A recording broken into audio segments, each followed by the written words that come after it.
ever since I was a kid. So, the sea's been calling. I'm setting out to follow my dreams.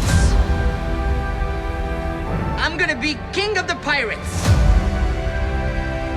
Together, we'd make a pretty good team. All I need is a loyal crew. And I think we're heading up to the Grand Line. A treacherous stretch of ocean. Bigger pirates. With bigger islands. Careful with that. I don't work for you. I'm sensing a little bit of tension amongst the crew. Not a crew.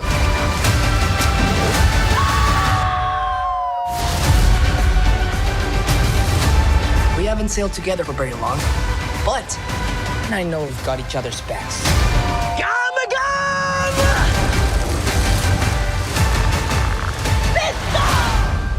All great fighters call out their finishing moves. No, they don't.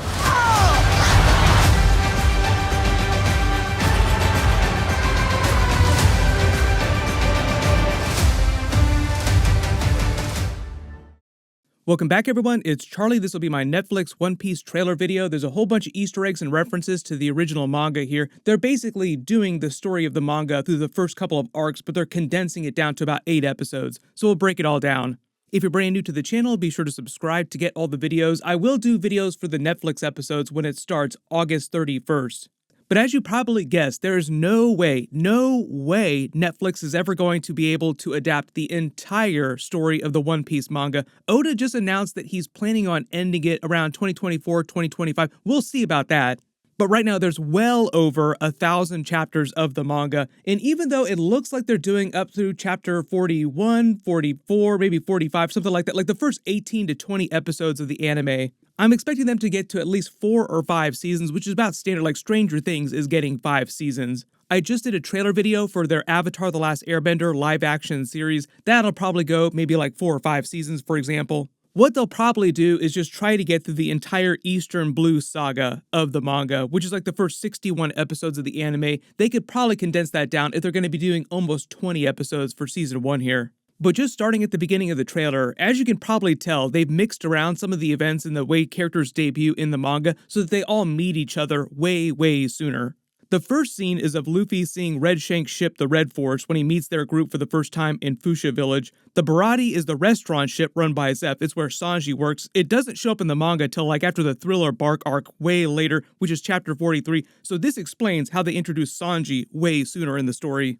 Because a lot of the mains are in most of the episodes, which if they were doing things exactly like the manga, some of them wouldn't show up till like the very end of the season. So I think part of the idea in rearranging some of these meetings to make them happen sooner is so that they can bring the Straw Hats together way sooner. There are a couple direct shots that mirror shots from the manga, starting at the beginning of the trailer too. When he declares he's going to become king of the pirates, that's right out of the manga, he tells Red Shanks, his mentor, like he declares. This scene is of Orange Town and Buggy's castle because he's become one of the 4 emperors of the world, and that's what Luffy is talking about becoming. This is Buggy later in the trailer. This is his ship, the Big Top. When he and Red Shanks were younger, they both used to be apprentices as part of the Roger Pirates, but they've both since become one of the 4 emperors. Buggy's basically like the first huge villain in the story.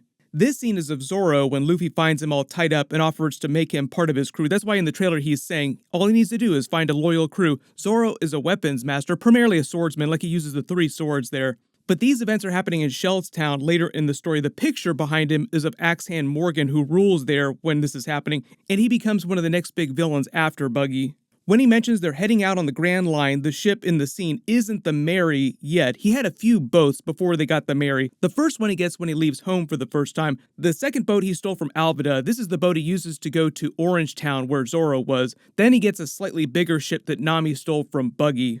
None of these early ships were named. They didn't get a named ship until they got the Mary later in the story, which they featured in a lot of the behind-the-scenes footage, so I do think they're going to get the Mary at the end of Season 1. Then they introduced Nami, who they meet during the Orange Town arc. She's stolen a map of the Grand Line from Buggy and was on the run from his group of pirates when Luffy literally falls out of the sky. He helps her. She reluctantly joins him, also because he needs her map that she stole of the Grand Line. The outfit she's wearing here when she's talking is the one she was wearing in the manga at that time, so they're trying to be as accurate as possible to the costumes in the manga. This is his encounter with the Lord of the Coast earlier in the story. He's one of the smallest sea kings. They're typically much bigger, more dangerous sea creatures. The bigger pirates, quote, that Nami is referencing is to Buggy. This is his ship that they're fighting. When he starts joking about there being tension amongst their group, this is the treasure chest that Nami stole from Buggy when they first meet. When she escaped his group with the map, she literally hid in an empty treasure chest. The metal ship with the mast of a dog holding a bone is for the Marines. They're like the world government sea force. That's what the flag on the ship is for, the mark of the world government. So in the world of One Piece, they have three great powers: the 4 pirate emperors, the world government, and the 7 warlords. The world government is sort of like this corrupt organization that tries to execute their own absolute justice. Anybody that they don't like, basically. During the entire story of One Piece, like, one of the big running gags is they put out bounties on Luffy, all the different pirates' heads, and during each arc of the manga, the bounty on him keeps going up as he does crazier and crazier things. They do this for all the main characters, pretty much all the pirate characters in general, and as their importance, their prominence in the story in the world grows, so do their bounties. So the bounties themselves are kind of like a low-level ranking system, with the best, most powerful pirates having the highest bounties on them. So the higher your bounty is, the more important to the story you're supposed to be. Then they introduce Usopp. He's the next member of the crew. In the manga, they encounter him at Syrup Island when they're looking for a new ship, and he tries to trick them into thinking that he's this powerful pirate commander, but it's meant to be a big funny moment that he fails at utterly, and eventually they befriend him when they realize that he's the son of one of the pirates that was part of Redshank's crew, Luffy's mentor. When they keep talking about sailing to bigger, more dangerous islands, I think that's Nami that's saying that that's basically the main idea of One Piece. Like, that's how the story works, is they just basically sail to a new island and have a new adventure through each part of the story. This is Sanji. He's wearing a suit like he was when they first met in the manga. They just moved his meeting way up in the story. This is back when Luffy's trying to free Zoro earlier in Orange Town. Zoro's move with the 3 swords and one in his mouth is right out of the manga. Nami helping them, they all meet in Orange Town, but they might change some of the events of this big escape scene. Then at the end of the trailer, he finally uses his Gum Gum Devil Fruit powers as he calls it out, stretching his hand, giving you an idea for what some of the special effects will look like. Obviously, it'll be a little bit crazier than this. This is just like a teaser to the special effects. And the main title is just designed to look like a 3D version of Oda's title from the original manga.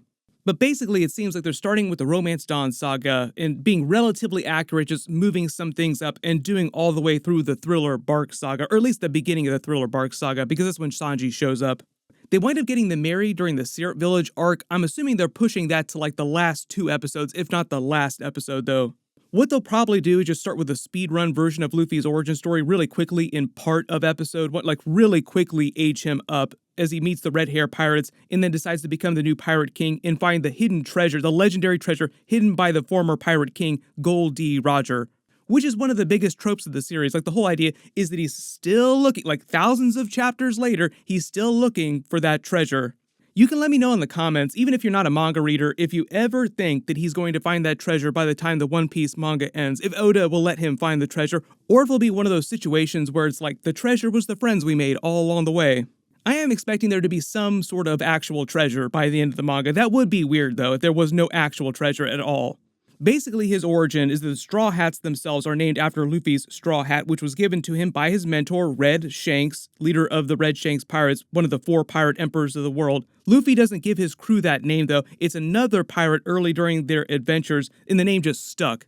Like I said, there are a couple different villains during that first arc that they'll do during Season 1, like you have Buggy, then you have Axe Hand. And if you're trying to follow along in the anime to see what they change episode to episode, like I said, I think they're doing about the first 18 to 20 episodes of the anime. I know a lot of people are put off by the whole concept of them doing live-action anime because Cowboy Bebop was not a good series. I was not a fan of what they did changing Cowboy Bebop a bunch from the original anime. A lot of people also waiting to see some actual footage from Avatar: The Last Airbender live-action Netflix series. The costumes look pretty accurate, so it does look promising. And what they've done recently is they've delayed Avatar: The Last Airbender's premiere till early 2024, maybe like spring 2024, just so they have time to polish the special effects, which I think will help a lot.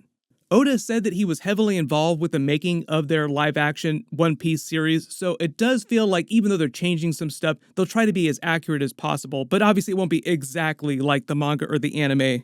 There's a bunch more Easter eggs during this that I probably didn't talk about, so if you did spot any big Easter eggs or references to the manga or the anime, just write them below in the comments and just post your reactions in general. There were a bunch more trailers that Netflix dropped at their recent event, so I'll try to do videos for all that as quickly as possible. I just did a video for the live-action Avatar: The Last Airbender trailer and the first looks at all their characters. Click here to learn about that, and click here for my Flash movie alternate ending, alternate post-credit scenes, and deleted scenes video. Thank you so much for watching. Everyone stay safe, and I'll see you guys in the next one.